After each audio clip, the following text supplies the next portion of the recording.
Ngayon, ano raw po? Huwag kang bibitaw manalangin. No? Minsan yung iba sa atin biglang nakakatulog na. Tama ba? Kaya huwag po kayo magpe-pray kapag inaantok na kayo. Sabi mo sa katabi mo, "Hoy, gising!"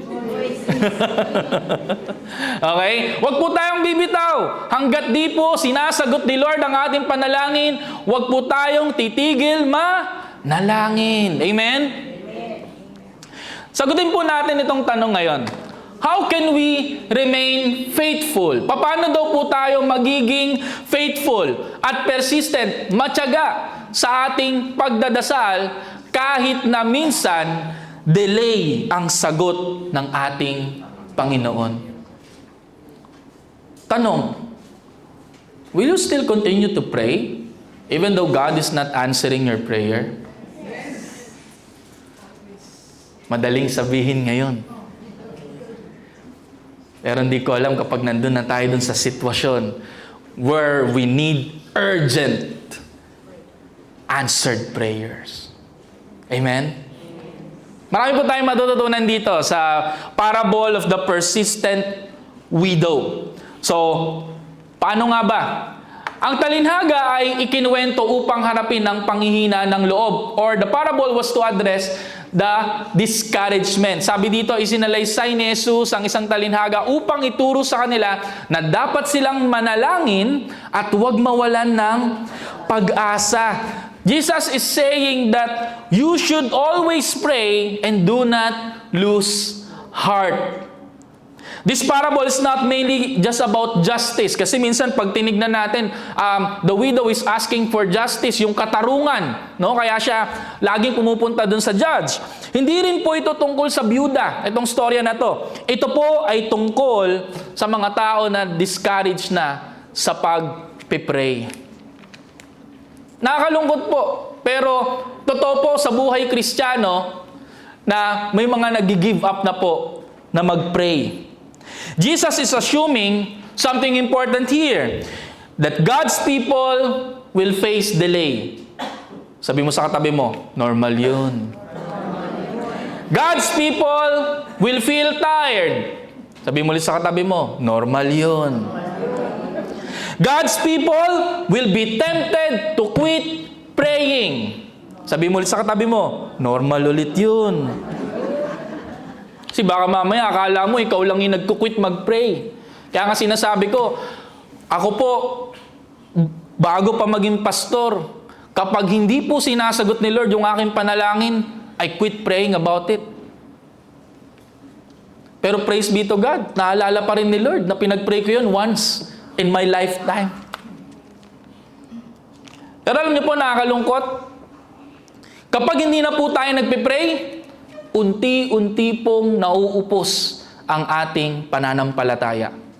Ulitin ko, there is a very big disadvantage for a Christian when he stop praying. At ano po yun? Unti-unting nababawasan ng ating pananampalataya. You can see here in the New Testament and in the Gospel, some disciples is always saying, "Increase my faith, Lord! Increase our faith!" Bakit? Kasi lalo na kapag nasa sitwasyon na po tayo, yun na po yung mga pagkakataon na hindi na tayo nagpipray. We are trying to resolve our conflicts on our own. And we stop praying. At kapag nakita natin, hindi natin naramdaman, hindi natin nakita yung paggalaw ng Panginoon, yun na yung pagkakataon para mag-give up tayong mag-pray. But here's the warning. Faith dies slowly, dahan-dahan, when prayer stop. Sino po dito nagzuzumba? Ako tataas ko kamay ko, nagzuzumba ako dati. Ano yata? Pagod ka na. Nag-duty ka, sabihin natin 8 a.m. hanggang 5 p.m. Mamaya magyayaya pa yung mga trabaho mo. Tara, badminton tayo. Tara, zumba tayo. Wait lang, di ka ba napapagod? Ako pagod na, dami nating ginawa sa opisina. Tapos ikaw magyayaya ka pa ng zumba? Ay, hindi, kailangan to ng katawan ko eh. Ay, hindi, ito yung nagpapalakas sa akin eh. Ito yung tinatawag ko na spiritual fitness. Ang physical fitness, ang ibig sabihin po nun, yan po yung tipong pagod na yung katawan mo, pero meron ka pang sapat na energy para makapag-exercise pa. And that is for your own personal health.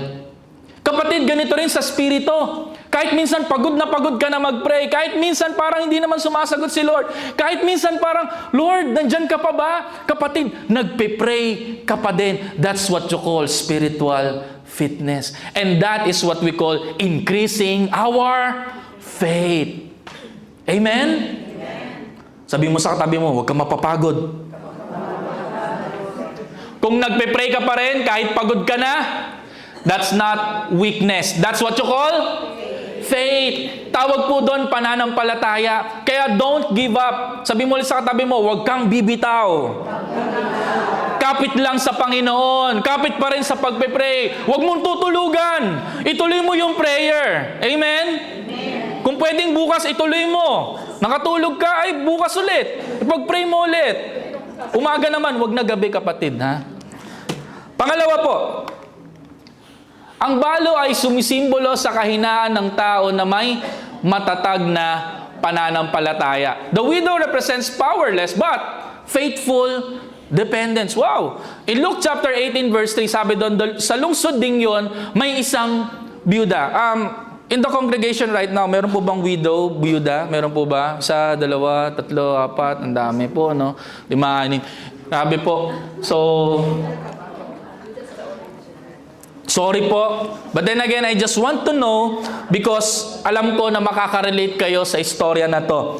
And during Jesus' time, ang mga widow po ay wala pong asawa. Alam naman po natin yon. Pero aside from that, wala rin silang legal power. Widows also has no social influence. Actually, pag naging widow po kayo during the time of the Roman Empire, during the time na kinonquer po yung Israel, kayo na po ang pinakakawawang nilalang sa buong mundo kasi po wala pong magtatanggol po sa inyo. Nakakatakot po na maging balo during that time. Pero alam nyo po, kahit siya ay balo, kahit po siya ay widow, she had nothing except persistence. Siya po ay matyaga. Sabi mo sa katabi mo, pagtyagaan mo. Pagtyagaan mo. Ano bang ginawa nung widow? Ano bang ginawa ng widow? If we will look upon the scripture, dun sa sinabi po, pabalik-balik siya dun sa judge. Talagang hindi niya tinitigilan.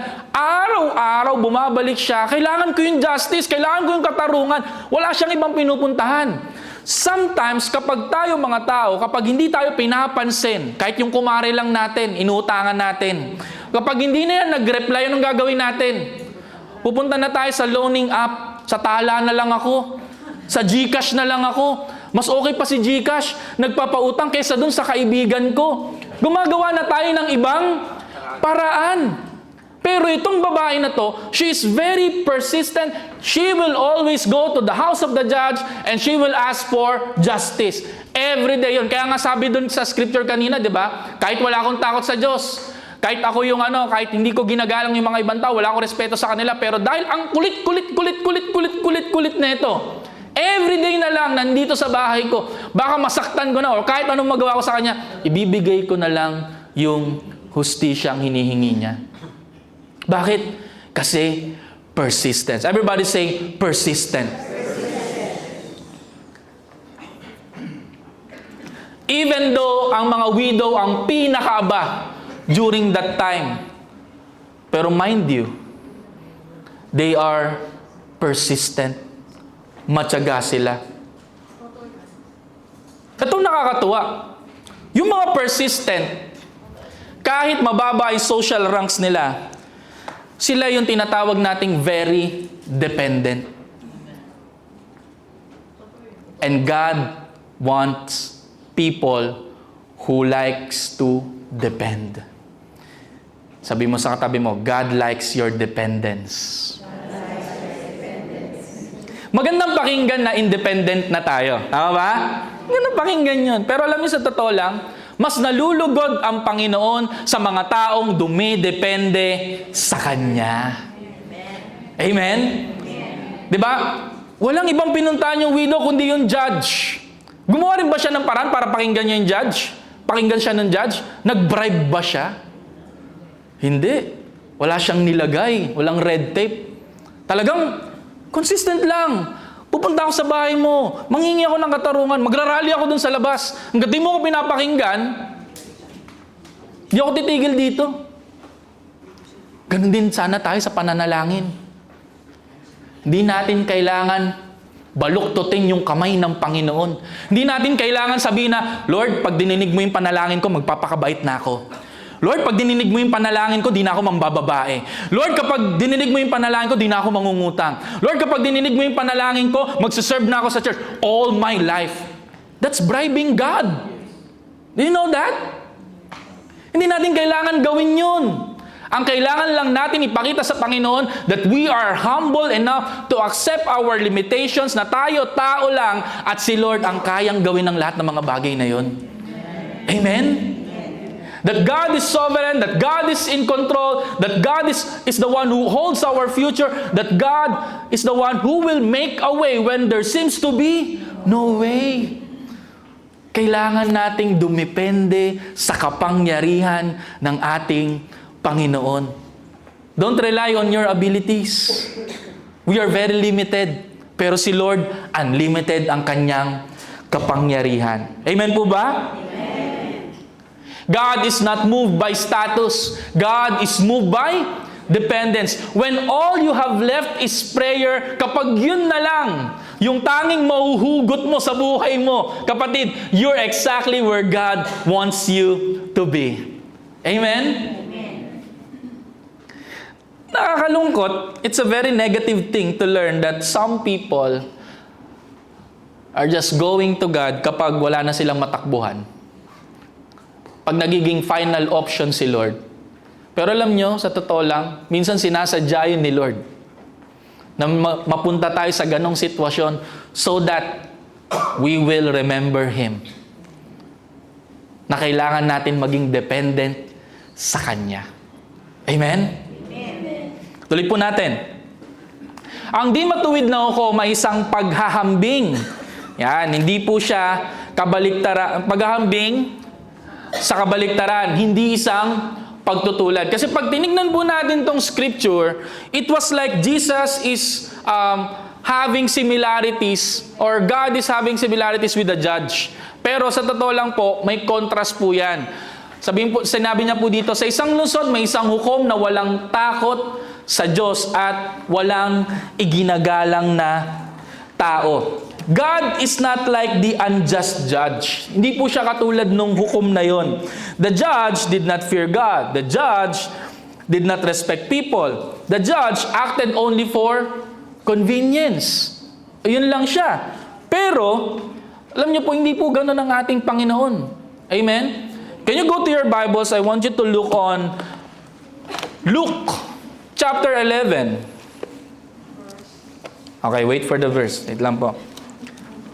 Ngayon lang sinabi sa akin ni Lord eh. So lahat tayo magbabrowse ng Bible, okay? Okay po, wait lang ha. Okay po, sabay-sabay po tayo. Luke chapter 11. So it is included in the Lord's Prayer.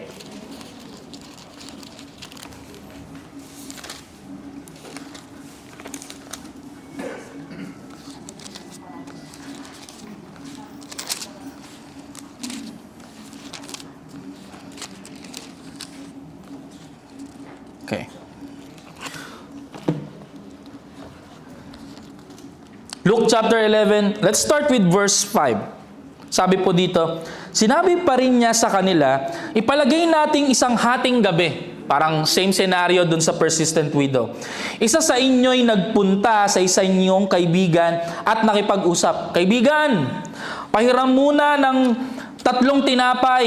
Dumating kasi ang isa kong kaibigang naglalakbay at wala akong maihain sa kanya. At ganito naman ang sagot ng kaibigan mong nasa loob ng bahay. Huwag mo akong gambalain. Sarado na ang pinto at nakahiga na kami ng aking mga anak. Hindi na ako makakabangon para bigyan ka ng kahit ano. Oh, grabe, no? May kaibigan po kayong ganon? Yung ayaw pa istorbo? Magpatulog ka! Kung ayaw mo matulog, magpatulog ka! Parang ganon yung gusto niya sabihin dito. Pero sabi niya dito, sa verse 8, sinasabi ko sa inyo, hindi man siya bumangon dahil sa kanilang pagiging magkaibigan, babangon siya upang ibigay ang hinihingi ng kaibigan dahil sa pumipilit nito. So, kahit pala may mga reklamo yung kanyang kaibigan, ibibigay pa rin yung tinapay na hinihingi. Kaya sinasabi ko sa inyo, humingi kayo at kayo'y bibigyan. Humanap kayo at kayo'y makakatagpo. Kumatok kayo at kayo'y pagbubuksan. Kayong mga ama. Nasaan po yung mga tatay? Taas ang kamay ng tatay. Ayun, praise the Lord. Sabi niya, kayong mga ama, bibigyan ba ninyo ng ahas ang inyong anak kung ito'y humihingi ng isda? Bibigyan ba ninyo ng isang alakdan, scorpion, kung siya'y humihingi ng itlog? Kaya kayo ngang masasama ay marunong magbigay ng mabubuting kaloob sa inyong mga anak. Sabi niya, tayo daw ng mga makasalanan, kaya naman magbigay ng mga masasarap na pagkain or good gifts sa atin po mga anak. Lalo na ang inyong Ama na nasa langit. Sinasabi niya dito, how much more of your Father in heaven na magbibigay ng Espiritu Santo sa mga humihingi sa Kanya. Jesus is making here not similarity but a contrast. Magkaiba yung hukom. Magkaiba rin si God. And Jesus is saying here, how much more? Kung yun ngang makasalanan na judge, nakulitan sa pagiging persistent ng widow na palaging pumupunta doon sa kanya at pinagbigyan pa rin, kahit siya'y makasalanan, kahit siya'y walang takot sa Diyos, kahit hindi niya ginagalang ng mga tao, how much more pa yung Ama natin sa langit na kapag palagi tayong nagpipray, palagi tayong nakikipag-communicate, palagi tayong umiiyak sa Kanya, how much more na ibibigay niya kung ano yung hinihingi niya sa atin. Amen? Kaya sabi mo sa katabi mo, mag-pray ka lang. Nakikinig sa'yo si Lord. Amen? Sometimes, yes, we experience delays. But delayed answers are not denial. Hindi porket minsan delay ang pagsagot ng Panginoon, ibig sabihin, kinancel ka na niya. Hindi yun denial. Silence is not absence. Don't misinterpret delay as rejection. God's character is never the problem. Tandaan po natin yan. Minsan, si Lord hindi kaagad sumasagot. Nakakainis, no?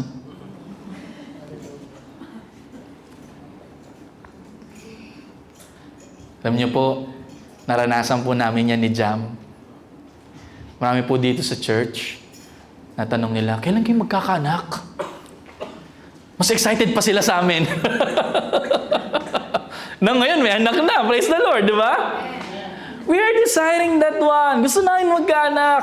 Pero wala, hindi pa binibigay ni Lord eh. Pareho kaming busy, hindi nga kami magkita. Saka, alam niyo po, nung unang taon, nung aming marriage, talagang, alam niyo po yun, ako nagtatrabaho sa umaga, siya po sa gabi.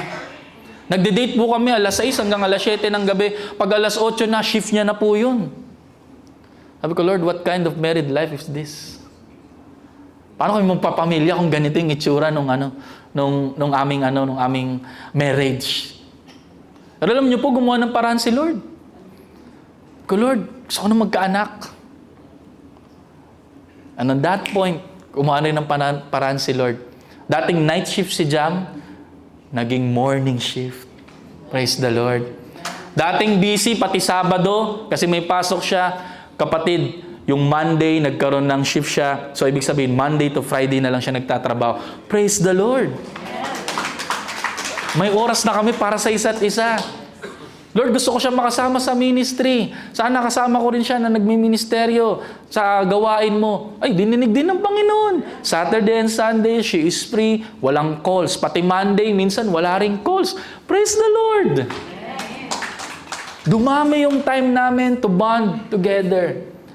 Alam niyo po, hindi ibig sabihin na hindi sumasagot si Lord, nire-reject niya na yung panalangin natin. That's not true. That's the nature of God. You need to accept that. Ikaw nga, tinanggap ni Lord, ganyan ka eh. Di ba? Kahit makasalanan tayo, tinanggap tayo ni Lord eh. Ito, this is one of the nature of God. Sometimes we experience delay. But then again, it's not guarantee that if we are experiencing delay, God is rejecting us. Ang patuloy na pananalangin ay sukatan ng lalim ng pananampalataya. Sabi po dito, sa lungsod din yun, may isang byuda, lagi siyang bumupunta sa hukom at sinasabi, bigyan po ninyo ako ng katarungan sa aking usapin. Ibibigay ko na, sabi naman nung mismong judge, ibibigay ko na ang katarungang hinihingi ng byudang ito sapagkat lagi niya akong ginagambala at baka mainis pa ako sa kapupunta niya rito. Again, this is all about persistence. Continuous action. Walang pagtigil. Persistent prayer is not about changing God's mind. Minsan po, kaya tayo palaging nagpipray, kaya tayo hindi tumitigil sa pananalangin kasi akala natin kapag hindi tayo tumigil, nababago natin yung kalooban ng Panginoon. Kaya nating i-twist yung arm ng Panginoon. Pero hindi po eh. Alam nyo po, pag tayo po persistent na nagpipray, alam nyo po, sometimes hindi nababago yung sitwasyon. Alam nyo po kung sino nababago? Yung nagpipray. Tama po ba? Ulitin ko. Minsan kapag persistent po tayo nagpipray, hindi tayo nagsasawang magpray, palagi po tayo nagpipray, nagtsatsaga tayo magpray, kahit hindi nababago yung sitwasyon natin, pero nagkakaroon pa rin ng pagbabago. Hindi sa sitwasyon, kundi sa sarili natin. God is forming our faith. Itong waiting season na nararanasan natin, ang ginagawa po ng ating Panginoon, unang-una, He is purifying our motives. Ano ba yung motibo mo? Bakit mo pinagpipray yun? Naka-align ba yan sa kalooban ng Panginoon? Most of the time, or some of our prayers, I may say, it's very selfish. Parating nakatutok lang sa ating sarili. Pansariling kapakanan. Kapatid, sabi nga nung iba, di ba? Kahit di mo na ipag-pray, alam na ni Lord yan. Amen? You don't need to pray for yourself. God knows your needs. You need to pray for other people. God uses waiting to strengthen our trust in Him. Alam niyo po ngayong 2026, isa to sa gusto kong ma-build up sa pagiging Kristiyano ko. That I will trust the Lord whatever happens. I'll give you one scenario. Sino po dito may asawa? Yeah. Nag-aalala po ba kayo kapag yung asawa po ninyo hindi sumasagot sa mga chat tsaka sa text? Nag-aalala po ba kayo kapag tinawagan nyo na pero hindi pa rin sumasagot? Nag-aalala po ba kayo kapag umuwi na siya ng hating gabi? Naiinis na, hindi lang nag-aalala, naiinis pa. Ah, grabe, no? Tapos pag umuwi, walang pasalubong. Mas lalo kang maiinis, kapatid. Dala niya, sarili niya lang. Nakainom pa. Pero ang importante, nakauwi. You know, ito ang nagsabi po nito ay si Nanay Janina Tolo, asawa po ng ating buting National Overseer. I think they are resolving a conflict about husband and wife. Then isa lang yung sabi niya, ito lang pinaniniwalaan ko, sabi niya, wala man akong tiwala sa asawa ko, pero malaki naman yung tiwala ko sa Lord. Ulitin ko po, wala man akong tiwala sa asawa ko, pero malaki naman yung tiwala ko kay Lord. Sige po, papurihan natin si Lord. Alam niyo po, sobrang hirap i-build ng trust. And even as Christians, nagkakaroon din ng lamat yung ating pagtitiwala sa Diyos every time na parang nagtatampo tayo kay Lord. Tama ba? Pag may hindi siya pinagbigyan na prayer request mo, nagtatampo ka kay Lord. Kapag meron kang hiningi tapos hindi niya binigay, nadi-disappoint tayo kay Lord. We need to build that trust in God. Pero nung sabi doon kanina, God's character is not the problem. Sino may problema ngayon? Si Lord ba o tayo? Tayo ang may problema at kailangan nating ayusin ang pagtitiwala natin sa Diyos at pati sa mga tao. Amen?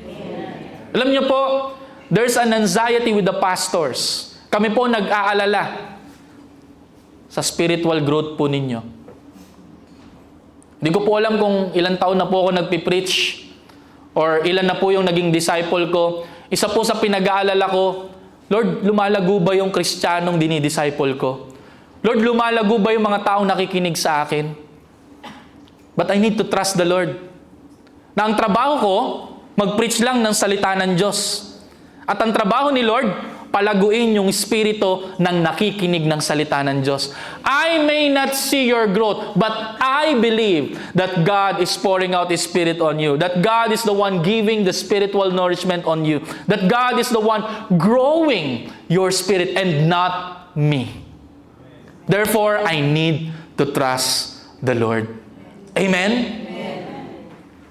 Kailangan ng pagtitiwala. And at the same time, it reveals the depth of our faith. Gano'n na ba tayo kalalim sa Panginoon? Dumating na ba yung time na kahit hindi niya sagutin yung ating panalangin, magtitiwala pa rin tayo sa Panginoon? Look at Shadrach, Meshach, and Abednego. These are 3 persons who was exiled during the time of Babylon. Anong sabi nila? Sige, kahit hindi mo kami iligtas, Lord, pero hindi ka namin itatatwa. Hindi ka namin ipagkakanulo kahit hindi mo kami iligtas. And what happened? Nasunog ba sila? Hindi. They were protected by the Lord. What kind of trust in God do you have? Kahit ba hindi ka niya iligtas, magtitiwala ka pa rin sa Kanya. Kahit hindi niya ba ibigay yung prayer request mo, magtitiwala ka pa rin sa Kanya. What if your prayer request is to save your loved one and then namatay yung minamahal mo sa buhay? Will you still continue to trust the Lord? Isa yun sa mga pinakamabigat na question sa pagiging Kristiyano. Lord, nagpray ako, bakit namatay? Lord, umiyak ako, bakit namatay? Lord, nakipag-bargain pa ako sa iyo, pero ba't mo kinuha? Isa yon sa mga pinakamalaking question bilang isang Kristiyano. That sometimes, minsan nagmamarunong pa tayo sa Panginoon. Samantalang siya ang mas higit na nakakaalam ng lahat ng bagay. Sometimes we tend to be in control while He is sovereign and He is the one who is always in control. Amen. Ulitin ko, kahit ba hindi niya ibigay yung prayer request mo, magtitiwala ka pa rin ba sa Panginoon? Yes.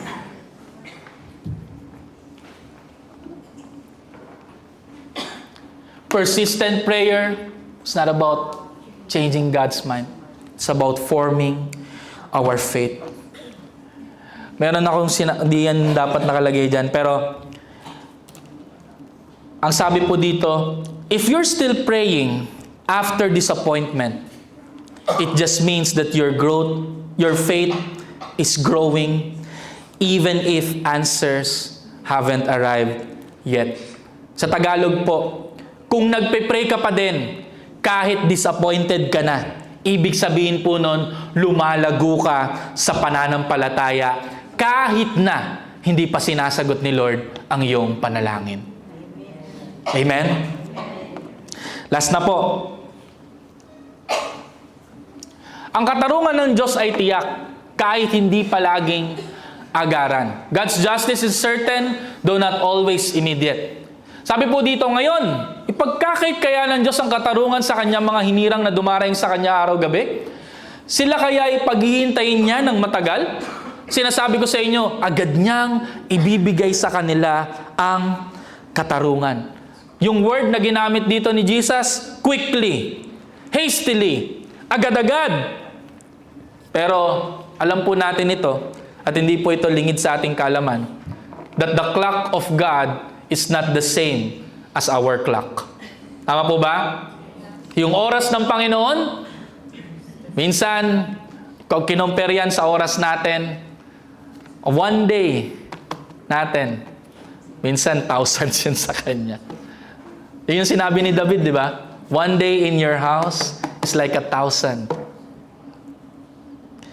Pero alam niyo po, all of our prayer requests, all of the things that is happening around us, alam niya po yun eh. Alam niya yung nangyayari sa buhay natin. At walang nalilingid sa Panginoon. In His divine timing and in His divine purpose, the Lord will make it happen.